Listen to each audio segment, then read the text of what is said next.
opositores do senhor têm usado isso, virou um debate político, como a questão da soberania. O que o senhor acha? De que forma que essa medida dos Estados Unidos pode não interferir na soberania do país? Mas não interfere nada na soberania do país.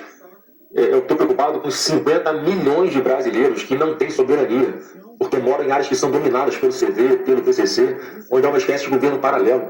São pessoas, né, que impõem um medo coletivo, eles cercam bairros com barricadas, tocam fogo em ônibus, eles atiram, matam policiais, atiram inocentes para desviar o foco de uma operação policial, cobra mais caro pelo gás, exige que o comerciante pague uma taxa para levantar, para abrir as portas do seu comércio. Essas pessoas precisam ser libertadas. Essas pessoas não têm soberania. Você sai aqui do seu trabalho e vai até a sua casa em paz, tranquilo, ou você tem medo de roubar o seu celular? De alguém apontar uma arma para sua cabeça no sinal de trânsito? Você que está me assistindo aqui, você anda tranquilo no ônibus? Você, mulher, anda com a sua bolsa agarradinha, fechada, escondida, com o celular no lado, um pouquinho de dinheiro para ficar mostra ali, se você for assaltado, você dá com um assaltante? Essa é a realidade que a gente vai se acostumar a viver para sempre, mas de jeito nenhum eu vou admitir isso. Então, meu discurso está sendo, sim, muito radical na área da segurança pública, porque eu vou construir presídio, eu vou fazer o Congresso aprovar leis para que esses marginais fiquem presos de verdade, que está dentro pode ser uma porta giratória. A polícia prende um ladrão de celular. No mesmo dia, ele está solto, roubando o celular de novo. Ou seja, ladrão de celular tem que ficar preso, tem que sair de circulação, tem que parar de levar o terror para as ruas das pessoas para levar o terror e continuar assaltando e tirando uma coisa que é importante na vida de todo mundo. Hoje em dia um celular vale mais do que um carro, vamos dizer, do que uma casa, porque sua vida está aqui. São os seus aplicativos, são as senhas, é o acesso ao seu banco, é o seu e-mail, são as suas memórias afetivas, as fotos, os vídeos, está tudo aqui. O cara nem lembra de você, deixa um vazio. Então a gente tem que proteger, não o celular, tem que proteger a vida e a memória das pessoas que estão hoje no celular. Então, ladrão do celular, tem que ficar preso. O que o governo faz? Qual é a proposta? Não, ele admite que pode roubar o celular, porque é só para tomar uma cervejinha, coitadinho, deixa ele roubar o celular. Mais uma vez, o brasileiro, o mineiro, vai ter dois caminhos para escolher. Esse do Lula que defende marginal, ou eu quero deixar esse marginal preso.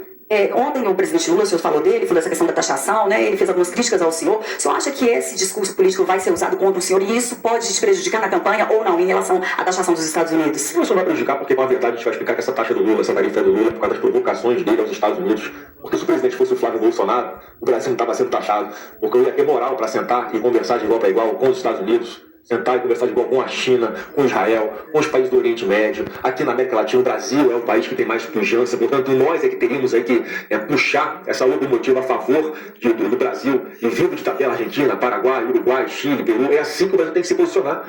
Só que pela qual política do Lula, o Brasil se apequenou. O Brasil é visto como um par internacional.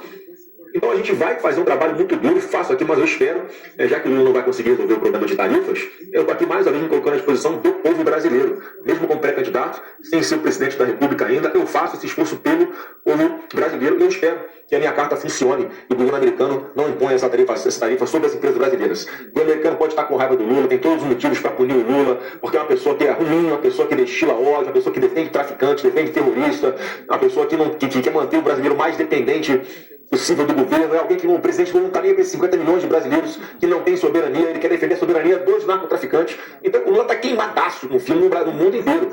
Só que não é justo com as empresas brasileiras por isso. Então eu espero que a minha carta funcione e que eu apelo ao governo americano para esperar chegar no 2027 para a gente fazer um grande acordo sem precisar botar tarifa nas empresas brasileiras na mesa. Você voltou dos Estados Unidos tentando transmitir essa imagem de proximidade com esse núcleo político dos Estados Unidos. Qual que é o ganho real, concreto dessa viagem do senhor, desse encontro com o presidente Trump, diante desses, inclusive desse anúncio do tarifaço? Olha, o ganho real eu já consegui. PCC, Comando Vermelho, declaradas organizações terroristas.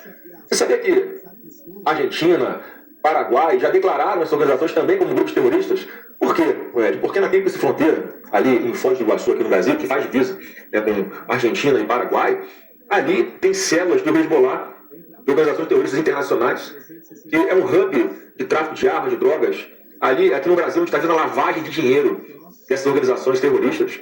Então a gente tem que asfixiar financeiramente esses grupos, porque esse dinheiro não vai ter que comprar fuzil, esse dinheiro que impõe domínio sobre territórios, aí mais uma vez, 50 milhões de brasileiros morando em áreas dominadas por ele, é com esse dinheiro que chegam as drogas para o seu filho. Você que está me assistindo, você que tem alguém na família ou próximo de você que sofre com o vício das drogas, é esse pessoal que vende as drogas para os seus filhos. Por que o governo Lula tem que proteger esses caras? Eu quero proteger o seu filho, e ele quer proteger os traficantes. Olha o ganho maravilhoso que nós já tivemos, porque com essa composição, com esse combate a essas organizações terroristas, tem que ser internacional, tem que ser em conjunto com outros países, trocando informação, trocando inteligência, trocando tecnologia. Isso ameaça a soberania do Brasil? Isso ameaça a soberania do CV do PCC. E eu vou acabar com a soberania do CDPCC no Brasil. E o povo brasileiro, nós já tínhamos que ter reconhecido esses grupos como terroristas. Ô Lula, quando é que você vai reconhecer Comando Vermelho e PCC como organizações terroristas? Vamos pensar na soberania do povo brasileiro. Para de pensar na soberania dos traficantes e terroristas. O Brasil é um país sério, está cansado de violência. A gente não vai mais ser ter tolerância nem com o ladrão do celular como o Lula tem e nem com esses terroristas. Eu acho que o eleitor médio, ele realmente se identifica com essa agenda internacional do presidente Trump? Eleitor médio, você não se identifica com o eleitor médio. Você mobiliza mais a base. Você não quer que o ladrão do celular fique preso? Você, pai, que está sendo expulso da sua casa lá na cidade do Ceará, que é nova morada. Você vai ou não vai em nova morada no Ceará?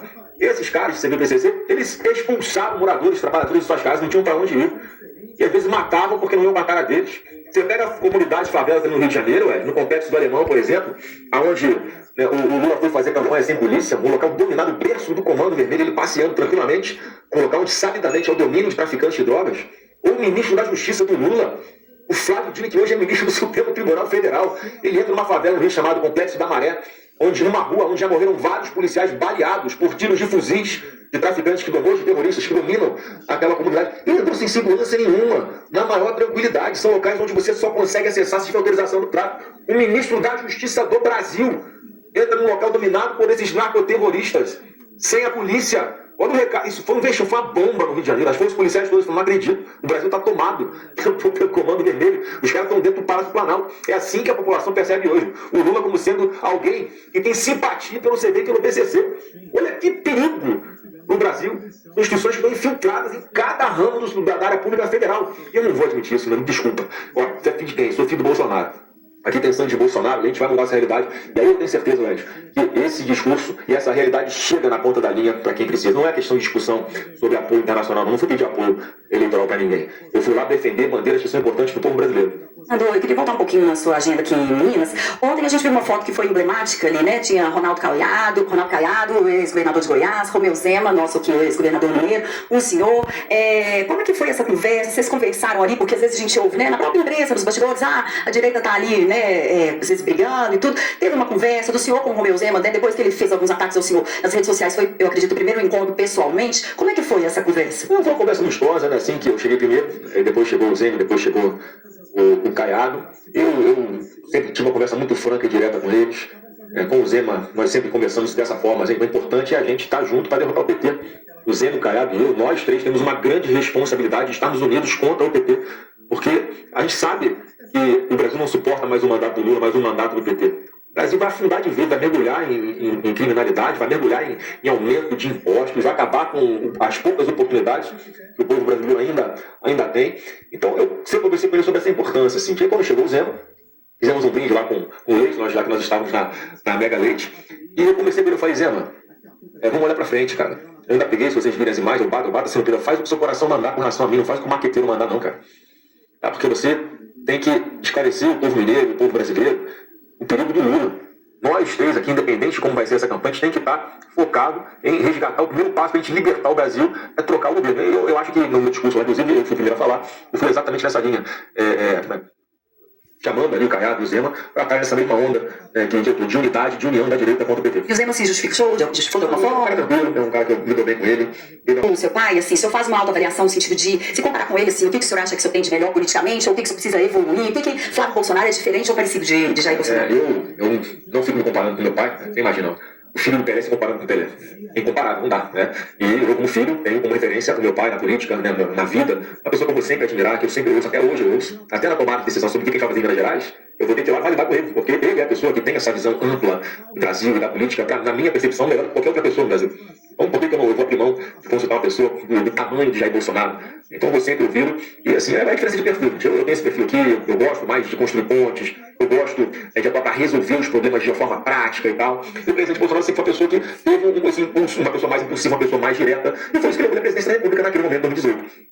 Eu acredito que, até pela minha posição nas pesquisas atuais, em todas elas, a gente está par e passo, as pesquisas oficiais, com o atual presidente da República, nas nossas pesquisas estão tudo para frente ainda, apesar de todos os ataques. Para mim, eu estou entendendo que o povo brasileiro quer um Bolsonaro com um perfil mais próximo do Flávio do que de Jair. E se for isso, assim, vai acontecer. E se não for também, o Brasil vai seguir aí para pular no precipício sem paraquedas com o Lula. Eu estou muito confiante e peço a Deus todos os dias para que ele abra os olhos do povo brasileiro do perigo que nós corremos para as próximas décadas se não houver mudança de governo. Essa conversa com